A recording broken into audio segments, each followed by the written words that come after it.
isomer. Isomer ini adalah senyawa-senyawa yang memiliki rumus kimia sama. Rumus kimia sama itu bentuknya kurang lebih seperti ini. Rumus kimia itu sama dengan rumus molekul. Jadi kalau rumus kimianya sama, rumus molekulnya juga sama. Tapi kalau untuk yang isomer ini, rumus strukturnya berbeda. Jadi rumus kimianya sama, tetapi rumus struktur berbeda, sehingga nama senyawa juga berbeda. Pada saat kita belajar di kelas 11, kita sudah belajar tentang materi tentang alkana, alkena, alkuna. Alkana itu adalah rantai karbon yang dia itu ini nggak ada oksigennya. Dia rantainya tunggal. Kalau alkena, rantainya adalah rangkap 2, alkuna, rantainya adalah rangkap 3, halo alkana itu adalah senyawa alkana yang ada halogennya. Simbolnya adalah X. Ini bisa diganti klorin, bromin, atau iodin. Sementara senyawa-senyawa yang lain itu kadang-kadang ada yang diajarin, kadang-kadang ada yang nggak diajarin. Kayak seperti sikloalkana. Sikloalkana adalah rantai alkana yang tertutup. Sikloalkena itu adalah rantai tertutup yang dia itu ada ikatan rangkap 2-nya. Alkadiena itu adalah ikatan rangkap 2 yang ada 2. Alkadiuna itu ikatan rangkap 3 yang ada 2. Alkatriena itu adalah ikatan rangkap 2 yang ada 3.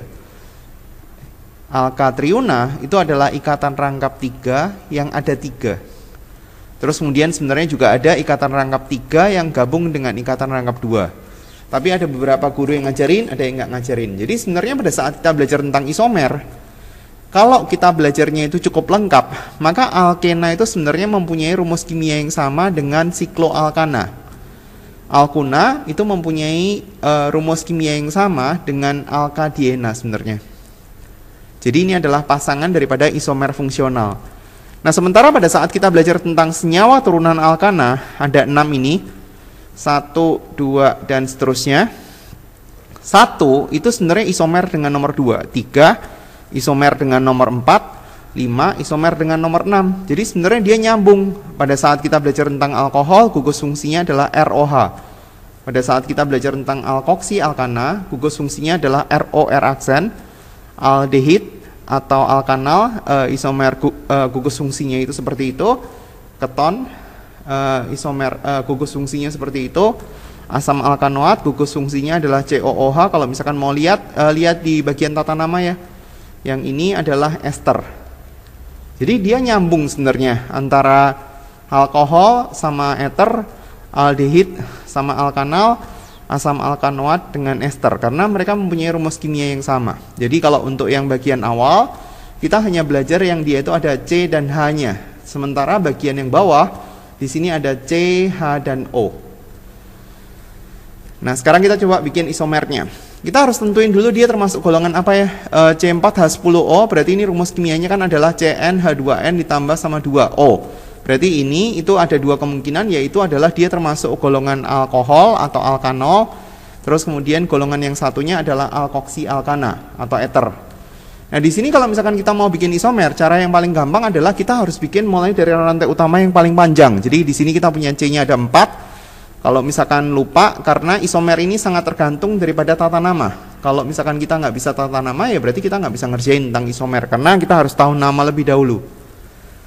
C-nya ada 4. Jadi kita bikin rantai utama 4 dengan OH di nomor 1. Ini adalah isomer yang pertama. Terus kemudian kita bisa bikin butanol yang OH-nya di nomor 2. Kalau kita mau bikin di nomor 3 nggak bisa, karena kalau misalkan kita bikin di nomor 3, dia sama dengan nomor 2. Ini sama ini tuh sama. Bukan berarti dia yang sebelah kanan itu jadi 3 butanol, tapi dia sebenarnya sama aja dengan yang sebelah kiri. Nah, kalau udah, berarti kita bikin untuk rantai utama yang lebih pendek. Jadi kita bikin rantai utama 3, mulai dari urut dulu, dari OH yang nomor 1, kemudian kita nggak punya kemungkinan lain, terus kemudian kita bikin untuk OH nomor 2, karena OH nomor 1 udah nggak bisa lagi, karena cabang itu nggak bisa ditaruh di nomor 1 atau nomor terakhir. Jadi untuk alkanol ini dia punya 4 isomer. Nah, kemudian untuk eter itu kita harus lihat bahwa dia bentuknya seperti ini, berarti kita harus pisah, karena di sini totalnya C-nya ada 4, berarti kita bikin 3 lawan 1. 3 sebagai rantai utama, sebagai rantai R-nya, terus kemudian 1 kita taruh di nomor 1 mungkin. Terus kemudian kita bikin metoksi tapi di nomor 2, berarti rantai utama 3 udah selesai, kita nggak bisa ngapa-ngapain lagi. Kemudian kita bikin untuk 2 lawan 2. Yang ini kan 3 lawan 1, ini 2 lawan 2. Sehingga isomer daripada ether itu ada 3 isomer. Kalau kita mau nyari tahu jumlah semuanya, berarti totalnya itu ada 7 isomer. Jadi kalau mau nyebutin isomer, nyebutnya harus semuanya. Kemudian isomer dari C4H8O. Kalau kita lihat rumusnya ini, rumusnya adalah CnH2n. Kalau misalkan lupa, lihat di sini ya, di bagian yang bawah, CnH2NO. Jadi kita bisa tulis CnH2NO. Dia terdiri atas 2 kemungkinan, yaitu adalah untuk golongan alkanal maupun untuk golongan alkanon. Ini alkanal. Yang di sebelah sini adalah alkanon. Kita mulai dari C paling panjang, yaitu adalah 4. Jadi saya bikin rantai utama 4, terus kemudian O-nya ditaruh di nomor 1, rantainya dipendekin, kita kasih cabang. Cabang itu hanya bisa di nomor 2 aja, cabang di nomor 3 nggak bisa, berarti alkanalnya itu hanya mempunyai 2 isomer. Kemudian bagaimana dengan alkanon? Alkanon berarti kita bisa bikin rantai utamanya 4, kalau misalkan kita mau bikin di nomor 3 nggak bisa ya, karena kalau ini sama ini itu sama, jadi ini nggak usah. Terus kemudian kita bikin rantai utama lebih pendek, misalkan 3, taruh di sini. Tapi kalau kita bikin cabang di sini nggak bisa, karena C-nya kan tangannya berlebih. C itu kan tangannya paling banyak 4. Jadi untuk alkanon isomernya cuma ada 1 isomer. Jadi jumlah isomer totalnya itu ada 3 untuk C4H8. Totalnya ada 3 isomer ini. Yang berikutnya adalah C4H8O2. Berarti di sini ada 2 kemungkinan, yaitu adalah yang pertama adalah asam alkanoat, yang kedua itu adalah ester. Kita bikin satu-satu. Asam alkanoat mirip kayak seperti aldehid. Jadi kalau misalkan kita mau bikin OOH-nya itu ditaruh di nomor 1, nggak ada cabang. Terus kemudian kita bikin rantai utamanya lebih pendek, OOH di sini. Kita bikin cabangnya hanya bisa di nomor 2, nomor 1 nggak bisa, nomor 3 nggak bisa. Ya berarti rantai utamanya cuma terbatas sampai di 3 aja. Kemudian untuk ester, ester itu kalau kita lihat bentuknya seperti ini, tapi di sini R itu nggak selalu lebih panjang, nggak selalu lebih panjang daripada R aksen. Kalau ether kan udah pasti, R pasti lebih panjang, R aksen pasti lebih pendek. Jadi kita coba dulu, 3 lawan 1 propanoat, jadi ini namanya adalah metil propanoat. Terus kemudian propanoatnya ini kita nggak bisa pendekin, rantai utamanya 2, terus kemudian kita kasih cabang nggak bisa. Berarti yang kita bisa lakukan adalah 2 lawan 2, kayak gini. Etil etanoat, terus kemudian 1 lawan 3, 3-nya ini di sini kita bisa variasiin, apakah dia propil, apakah dia itu isopropil, kayak gini. Jadi ester isomernya lebih banyak ya, isomernya ada 4. Sehingga totalnya itu ada 6 isomer. Itu kalau misalkan kita jumlahkan semuanya.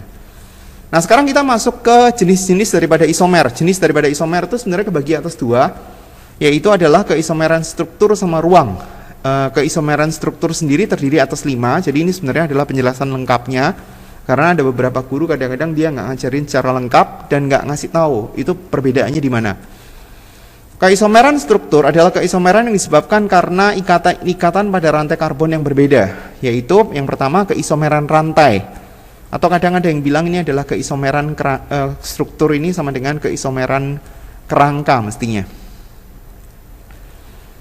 Keisomeran yang pertama adalah keisomeran rantai, yaitu adalah keisomeran yang disebabkan karena perbedaan susunan atom C pada pembentukan rantai karbonnya. Contohnya misalnya dari semula rantai C-nya ada 4, terus kemudian dia dibikin bercabang. Ya berarti itu termasuk keisomeran rantai.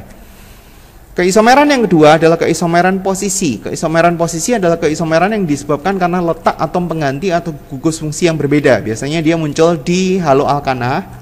Ini kan kloronya itu munculnya di nomor 1, yang ini munculnya di nomor 2. Atau mungkin OH, letak OH-nya ini nomor 1, ini nomor 2. Nah itu termasuk keisomeran posisi sebenarnya.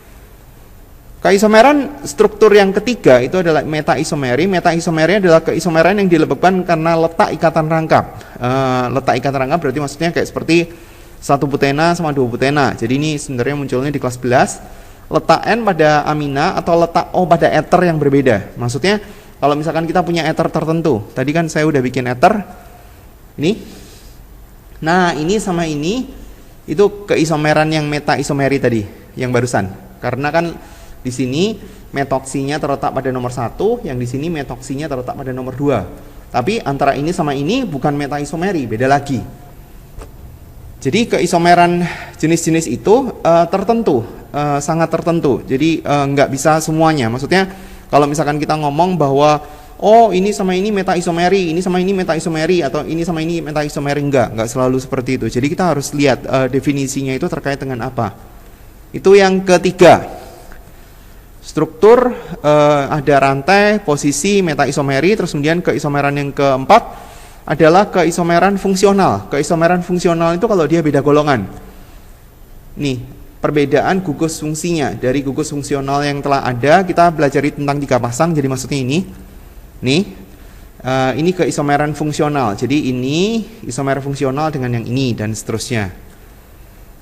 Pasangan-pasangannya. Yang di atas juga kayak seperti itu. Kalau dia untuk golongan alkohol, golongan alkana, sikloalkana, dan seterusnya. Tautomeri itu adalah keisomeran fungsional yang jika kedua isomer berada dalam keadaan seimbang. Ini kebanyakan nggak terlalu diajarin. Jadi contohnya kayak seperti vinyl alkohol dengan etanol. Jadi kalau nggak diajarin ya nggak usah, skip aja. Yang berikutnya adalah keisomeran ruang. Tadi kan keisomeran total itu dibagi 2, satu struktur, satu ruang. Jadi kayak kebagi 2 gitu, struktur sama keisomeran ruang. Atau kadang ada yang bilang ini keisomeran geometri apa ya? Oh enggak, keisomeran geometri itu termasuk bagian di dalamnya. Keisomeran struktur ada 5, itu 2, 3, 4, 5. Ini keisomeran ruang dia ada 2 penggolongannya. Keisomeran ruang adalah keisomeran dari senyawa-senyawa yang rumus kimia maupun rumus strukturnya sama, ya ini biasa aja. Namun susunan ruangnya berbeda. Dibedakan atas 2, yaitu keisomeran geometri dan keisomeran optik. Keisomeran geometri itu adalah keisomeran cis trans. Jadi dia hanya muncul di ikatan rangkap 2. Contohnya misalnya, contoh yang paling sering sih biasanya 2-butena. Jadi kalau misalkan kita gambar 2-butena itu kan kayak seperti ini. Kita lengkapin, ini CH3, ini CH, terus kemudian di sini CH3. Nah sekarang kita gambar agak beda dikit di sekitar ikatan rangkap. Gambarnya kayak seperti ini. Saya punya 2 kemungkinan untuk menggambar, yaitu adalah seperti ini. Hanya di bawah. Nah sekarang kita bertanya ke diri kita sendiri, kalau misalkan salah satu sisi diganti, ditukar posisinya. Misalkan kita mau ganti ini sama ini, yang sebelah kanan kan harusnya bisa ini sama ini, tapi salah satu aja, di sebelah kiri atau sebelah kanan. Nah sekarang kalau misalkan kita tukar, CH3 nya pindah ke bawah, hanya pindah ke atas. Nah itu gambarnya akan sama atau berbeda. Kan kita akan melihat daripada bentuk. Di sini CH3. Nah sekarang kalau misalkan kita lihat, ini kan hasilnya beda kan ya. Jadi kalau misalkan kita lihat beda seperti ini, artinya dia mempunyai keisomeran geometri. Nah sekarang kita tinggal lihat dia termasuk cis atau trans, karena ada 2 kemungkinan. Kan namanya adalah 2-butena, tinggal ditambahin cis atau trans di depannya. Trans itu kalau dia nyebrang, kayak seperti ini nyebrang. CH3, terus kemudian di seberangnya CH3, hanya juga nyebrang, berarti itu adalah trans. Kalau yang ini berarti namanya adalah cis. Cis 2-butena, yang satunya adalah trans 2-butena. Jadi bagaimana caranya kita tahu dia punya cis atau trans? Digambar. Misalnya kita punya contoh 1-butena. Coba kita gambar ya 1-butena. 1-butena kalau misalkan kita gambarkan gambarnya seperti ini. CH2 di sini CH3. Jadi kalau misalkan kita gambar di sekitar ikatan rangkap, gambarnya seperti ini. Hanya ada di sini sama di sini. Terus kemudian di sini ada C2H5. Ini digabung jadi 1. Yang bawah adalah H. Nah sekarang kalau misalkan kita coba tuker salah satu ya, yang sebelah kiri doang atau kanan doang boleh. Nah sekarang kalau misalkan kita tuker, hasilnya akan sama kan ya. Kalau dia hasilnya sama, berarti artinya 1-butena ini tidak punya isomer geometri. Sementara 2-butena punya. Jadi nggak semua ikatan rangkap 2 itu punya isomer geometri. Kemudian untuk bagian berikutnya adalah isomer optik. Isomer optik ini nggak semua ngajarin ya. Ini sebenarnya kita baru bisa belajar kalau misalkan dia tuh sudah belajar tentang benzena. Keisomeran optik adalah keisomeran yang disebabkan karena perbedaan bidang cahaya terpolarisasi. Terpolarisasi itu berarti terkutup maksudnya. Ada senyawaan yang dapat menggerakkan bidang cahaya terpolarisasi ke kanan dan ke kiri. Itu ditunjukkan daripada informasi ininya. Informasi daripada namanya ini. D ini singkatan untuk dextro. L itu singkatan daripada levo. Isomeran optik ini muncul jika dia mempunyai namanya itu atom C asimetri, yaitu atom C yang mempunyai 4 atom atau gugus yang semuanya itu berlainan. Contohnya kayak seperti ini. Kan dia kan ngikat sebelah kiri hidrogen, sebelah kanan OH, sebelah kiri CH3, sebelah atas itu. Sementara kalau untuk yang C yang ini bukan atom C asimetri karena dia bukan mempunyai 4 gugus. Dia cuma punya ini kurang satu ya. Ini harusnya ada H-nya. Sebelah kiri ada H, sebelah kanan ada OH, sebelah atas itu O. Jadi ini bukan termasuk atom C asimetri. Kalau yang ini itu termasuk atom C asimetri. Kalau kita mau nyari tahu jumlah isomernya, caranya rumusnya adalah 2 pangkat N. N ini adalah jumlah atom C asimetri. Kalau dia jumlah atom C asimetrinya itu cuma 1, yang ini doang berarti 2 pangkat 1. Berarti jumlah isomernya itu ada 2. Yang satu yang dextro asam laktat, yang satu levo asam laktat. Kalau mau dibaca sendiri silahkan ya. Sekarang kita latihan.